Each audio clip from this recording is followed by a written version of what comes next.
Bienvenidos a un nuevo programa de Tiempo 21. El día de hoy vamos a tener con nosotros a Francis Gutiérrez Sandoval. Ella es abogada por la Pontificia Universidad Católica del Perú, especialista en Derecho Tributario, tiene una maestría en Tributación también, ¿no?, que está por concluir este año, y también es docente universitaria, ¿no? Ha estado como docente en la Pontificia Universidad Católica del Perú también y ahora en la Universidad de Lima, ¿no? Bienvenida, Francis, ¿no? Mucho gusto de tenerte aquí. Igualmente. Queríamos conversar un poco sobre las perspectivas de Acción Popular. Es el partido que está liderando las encuestas en este momento. Es interesante porque algunos tienen la idea de que el liderato de Acción Popular, por decirlo de alguna manera, se debe a la recordación del símbolo de la lámpara. ¿Hay algunos otros motivos que tú consideras como militante con más de 10 años de militancia, por lo que sé, en Acción Popular? ¿Hay algunos motivos, algunas causas por las cuales tú crees en este momento que Acción Popular está primero en las encuestas? Claro que sí, yo creo que hay muchos factores. En primer lugar, claro, el símbolo de la lámpara se ha venido posicionando, pero lo más importante es que Acción Popular es un partido que no tiene ninguna mancha de corrupción. No está siendo ni siquiera investigada ninguno de los miembros de Acción Popular. Y entonces el deslinde con la corrupción es un factor muy importante, sobre todo actualmente, donde la corrupción es el principal problema del país, el que nos ha traído muchos de los males que ahora vemos, que hemos sufrido, y digamos, por lo que está manchada nuestra clase política y tan mal vista, es justamente por la corrupción. Acción Popular está totalmente desligada de la corrupción y eso es un factor muy importante para nuestro posicionamiento. Adicionalmente, nuestros líderes, tanto Fernando Belaúnde Terry, líder fundador, como Valentín Paniagua, han sido presidentes en los 3 gobiernos que ha tenido Acción Popular, cuya trayectoria ha sido intachable. Quizás algunos podrían discrepar de sus políticas o de algunas decisiones, pero lo cierto es que ambos han salido totalmente transparentes y limpios de cualquier tara de corrupción. Realmente esa recordación que tiene la gente sobre nuestros líderes se ve ahora.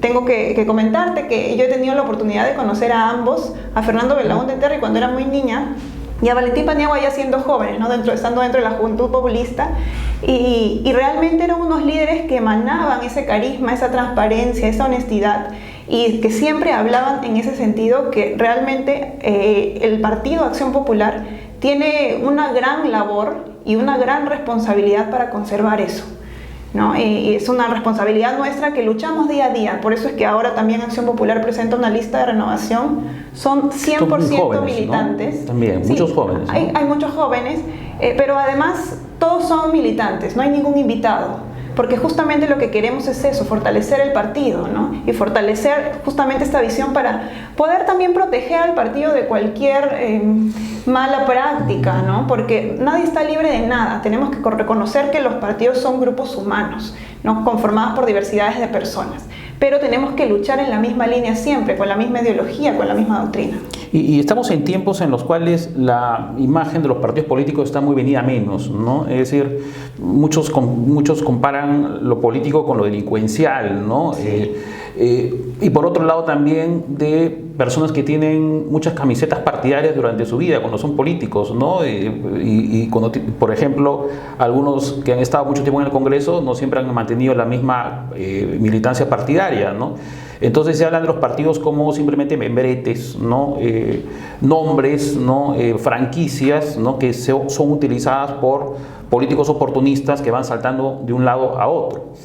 En este caso, Acción Popular es un partido tradicional, es un partido que tiene muchos años, pero también sería interesante que las personas conozcan cómo es la dinámica partidaria interna, ¿no? Es decir, ustedes llegan a ser candidatos al Congreso porque tienen una militancia de muchos años. Tú eres muy joven, pero tienes una militancia de muchos años, que es algo muy raro en el país. Pero también hay otros candidatos que no necesariamente son muy conocidos en la esfera pública y sin embargo también son candidatos ahora, ¿no? Explícanos un poquito cómo se da esta dinámica interna de aparición de nuevas figuras, ¿no?, por el lado de ustedes. En Acción Popular siempre hemos practicado la democracia interna. Lo digo justamente porque lo sé. Yo milito en Acción Popular desde mi mayoría de edad. Vengo de una familia acciopopulista, pero estoy inscrita desde mi mayoría de edad cuando, ya conociendo la ideología y la doctrina, me convenzo de que quiero aportar bueno, digamos, haciendo un paréntesis, yo creo que todos los peruanos tenemos que estar comprometidos en política, porque si nosotros no entramos en la política, vamos a hacer que otros se puedan aprovechar de ella, ¿no? Y virtualizarla, que es lo que ha pasado ahora. En Acción Popular practicamos siempre la democracia interna. Nuestra lista, los 36 de Lima, y bueno, en realidad a nivel nacional, ha sido conformada en función a la democracia interna. Un militante, un voto. Todos los militantes fuimos a votar el día 3 de noviembre. Cada uno eligió una opción. Éramos 100 candidatos para Lima, de los cuales quedamos los 36 que conformamos la lista, y realmente es una práctica que yo saco lustre, porque creo que estoy casi segura que ninguno de los partidos ha hecho una votación popular. La mayoría ha sido por designación, o bueno, una democracia interna que también se cumple mediante la designación de había muy comités. poco tiempo también, pues también. Sí, no es sé, cierto. todavía poco tiempo, Es verdad. pero ustedes han hecho una primaria. Se hizo el esfuerzo titánico por fortalecer la democracia interna y que sea como los militantes lo decidan, ¿no? Un militante, un voto. Y esa lista de 100 inicial, o sea, de los precandidatos, Sí. ¿Cómo surgió? Cada uno se inscribía, era libre, simplemente los únicos requisitos que pusieron fueron los que existen de manera general, y adicionalmente ser militantes, justamente porque Acción Popular en esta elección recogía todo el clamor de los peruanos, que todos los peruanos teníamos, y es que lo que necesitamos ahora es fortalecer los partidos políticos, no más oportunismo, y para eso en realidad es muy bueno intentar vincular a todos con un partido político, justamente para que pase esto que bien mencionas, ¿no? Para que no se cambien de camiseta. Por eso es que se requirió que sean militantes inscritos ya en el registro de organizaciones. Pero era libre, o sea, los precandidatos, cualquiera se podía inscribir. Podía inscribirse cualquiera. Ay, bastante interesante, no necesariamente eso pasa, ¿no? Porque, claro, a veces dicen hay elecciones abiertas, ¿no? Primarias, porque hay experiencias también, en el lado de la izquierda también experiencias de primarias, pero a veces no sabemos bien cómo se llega a los precandidatos, ¿no? Muchas veces hay ciertos acuerdos internos en los partidos para que exista una lista de precandidatos, y sobre esos precandidatos ya se da la votación de las primarias. Usualmente lo hacemos libre. Lo que sí ha sucedido también por la falta de tiempo es que hubo esta proliferación, 100 candidatos, ¿no? Tal vez si hubiéramos tenido un poco más de tiempo, seguramente trabajamos en grupos, en propuestas grupales, universales, para poder tener, digamos, una lista un poco más pequeña y, digamos, uniformizarnos. Pero la premura de tiempo hizo que sea libre, que, digamos, varios saliéramos a conversar como pudimos, ¿no? En ese momento la intención era clara, ¿no? En este momento se necesitaba una lista de renovación y sobre todo comprometida con la reforma política y judicial. Digamos, con esa base es que todos los militantes salimos y también hicimos una dura campaña interna. Tuvimos que salir a recorrer los distritos, a buscar los votos de los militantes para hacer llegar nuestro mensaje, ¿no? Gracias a Dios estamos en la lista. Yo soy la última, la 36. Son 36 congresistas y también candidatos en Lima. Yo entro en el último lugar y muy feliz por eso, porque cada uno de los votos que me dieron los militantes me los gané, digamos, llevando el mensaje, comprometiéndome con ellos, y realmente estoy dispuesta a cumplir con el compromiso que tengo. ¿Cuántos votaron aproximadamente? ¿Tienes alguna cifra? No tengo el monto, no tengo la cifra exacta, pero debe haber sido aproximadamente entre 2.000 y 3.000 votantes, ¿no? Por Lima. Por Lima. Ahora, en un tiempo tan corto, porque tenemos un periodo pequeñísimo en realidad, ¿no? La quinta parte de un periodo regular en el Congreso, ¿qué se puede hacer? ¿Qué planteas tú como candidata trabajar en el Congreso desde el primer día, sabiendo que hay un tiempo, ¿no? relativamente breve, ¿no? de gestión parlamentaria? Sí, el tiempo es muy limitado y todos los peruanos tenemos que ser conscientes de eso, porque hay muchos también peruanos, limeños, que exigimos muchas cosas sin realmente conocer la realidad. Como Partido Acción Popular está convencido de que la reforma política y judicial es la tarea más importante, y todos, incluyéndome a mí, estamos comprometidos con impulsar la reforma política y judicial. Los temas que la gente conoce y que, digamos, estamos de acuerdo: la eliminación de la inmunidad parlamentaria, por ejemplo, para que deje de ser impunidad, porque ha sido realmente escandaloso cómo se ha venido utilizando. Y también en el campo de la reforma de justicia, por ejemplo, la modificación del sistema de elección de los miembros de la Junta Nacional de Justicia. Porque si bien sale el Consejo Nacional de la Magistratura tan manchado, y se crea este nuevo órgano, la Junta Nacional de Justicia. Vimos en un primer intento de elección que se fue frustrado, que el mecanismo de elección no era idóneo. Ahora justo acaban de ser elegidos los nuevos miembros. Esperemos que todos sean, digamos, los esperados, pero ya desde la primera elección se evidencia que se requiere la modificación legal del mecanismo para su elección para que no vuelva a pasar, ¿no? No podemos volver a exponernos. No ha sido un buen diseño, en realidad, ¿no? Sí, o sea, estas idas y venidas... Yo creo que todos estamos de acuerdo que lo que queremos dentro de la Junta Nacional de Justicia son miembros íntegros, o sea, no solo conocedores del derecho, porque ellos no van a resolver derecho, ellos van a elegir a jueces y fiscales. Lo que necesitamos son miembros íntegros para que no vuelva a pasar lo de los hermanitos que negociaban las sentencias. Ya no queremos más de eso, ¿no? Lo mismo pasa, por ejemplo, en la elección de los miembros del Tribunal Constitucional, siendo el órgano más importante, porque es el que interpreta la Constitución política, nada menos que la norma más importante de nuestro país. No podemos mantener una elección a dedo. La elección de los miembros del Tribunal Constitucional también debe ser modificada para que sea en función a la meritocracia, ¿no? Son, digamos, temas de la reforma política y judicial que Acción Popular y yo, Francis Gutiérrez Sandoval, nos comprometemos a impulsar en beneficio de la población, porque si no combatimos los temas anticorrupción, no vamos a poder atender los demás temas de interés nacional, ¿no? Adicionalmente, también yo tengo una agenda social muy especial porque tengo muchos años trabajando en voluntariado con niños en abandono y adultos mayores en abandono. He realizado el trabajo voluntario en los que se llaman asilos de ancianos y los albergues de niños. Hice, por ejemplo, en el caso de los niños en abandono, hay un promedio de 19.000 niños declarados en abandono, solo los declarados, y las cifras de adopciones no superan, o es un promedio de 150 adopciones anuales. Entonces, mientras la población de niños en abandono crece, las adopciones se mantienen a lo largo del tiempo, van más o menos en ese número. Entonces, lo que quiero y yo me comprometo es a impulsar los mecanismos para fomentar la adopción. Es un sistema muy rígido. Sí. No, es un sistema rígido que no queremos volverlo flexible, porque no queremos que los niños vayan a parar a cualquier mano, pero sí que se incentive como una política pública, y eso implica un trabajo con el Ministerio de la Mujer y Poblaciones Vulnerables, ¿no? Y porque los niños tienen que acceder a sus derechos, ellos tienen derechos a tener un hogar, una vivienda, a tener una familia, una educación, etc. Y es el futuro del país, ¿no? Y por eso es que tengo un especial compromiso en ello, en fiscalizar los mecanismos de adopción, poner las propuestas legislativas que sean necesarias, ¿no? En el campo de los adultos mayores de la misma manera. O sea, los centros de atención residencial no pueden ser solamente centros de asilos, solamente de acogida. Ellos tienen que acceder a sus derechos como cualquiera de nosotros. Tenemos que pensar que todos estamos en camino a la vejez. Ellos tienen que acceder a servicios, a sus derechos, no solamente ser asilados. No son un objeto, ¿no? Son personas que tienen que ejercer sus derechos. Lo mismo en relación a la mujer. Las cifras de violencia incrementan, de feminicidios incrementan. Cuando las leyes se han puesto duras, entonces no está funcionando.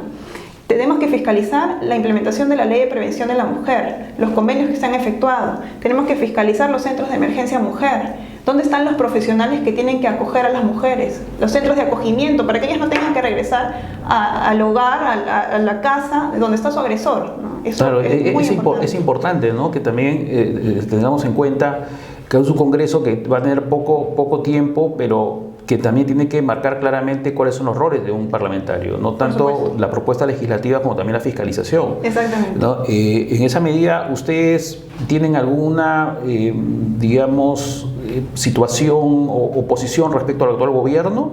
¿Van a ser una oposición? ¿Van a ser aliados del gobierno? ¿Van a ser oposición constructiva? ¿Cómo están viendo en realidad ustedes como partido la gestión del gobierno actual? Mira, yo creo que muchos compartimos, o todos compartimos esta línea, ¿no? No queremos ser una oposición destructiva, que es lo que vimos en el último Parlamento. No podemos ser pero hay varios casos, ¿no? Solamente como para centrar un poco la idea, hay en estos momentos casos bastante trágicos, ¿no? De una mala gestión del gobierno. Sí, ¿no? claro que sí. Está este caso de asesinato de esta señora con sus hijos, con una dependencia policial a una cuadra, que al parecer con la máxima displicencia posible llegaron al lugar cuando ya todo está consumado También hemos tenido otros casos, ¿no?, más allá de este, ¿no?, respecto al actuar de algunos ministros, ¿no?, sobre todo el ministro Trujillo, ¿no?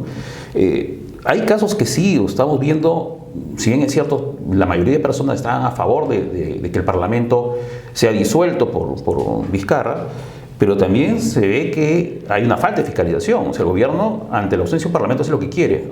Ahora, un Parlamento con tan poco tiempo, que no sabe si está a favor o en contra del gobierno, va a demandar que un partido organizado, ¿no?, con cierta tradición democrática tenga una posición clara, ¿no?, sí, respecto a esto. Mira, lo cierto es que no podemos, como decía, hacer una oposición destructiva frente a las medidas que son en beneficio de todos nosotros. Tenemos que reconocer que donde hay medidas beneficiosas tenemos que apoyar y empujar todos al mismo lado, ¿no? Y ciertamente donde hay errores, pues tenemos que poner mano dura. Como bien dices, hay más cambios de ministros en este corto tiempo sin Parlamento. Eso evidencia la deficiencia del gobierno. O sea, en este tiempo sin Parlamento, 3 ministros han salido. Y imagínense sin el sistema de pesos y contrapesos regular que debería haber, donde no se ha podido llamar a los ministros al Congreso.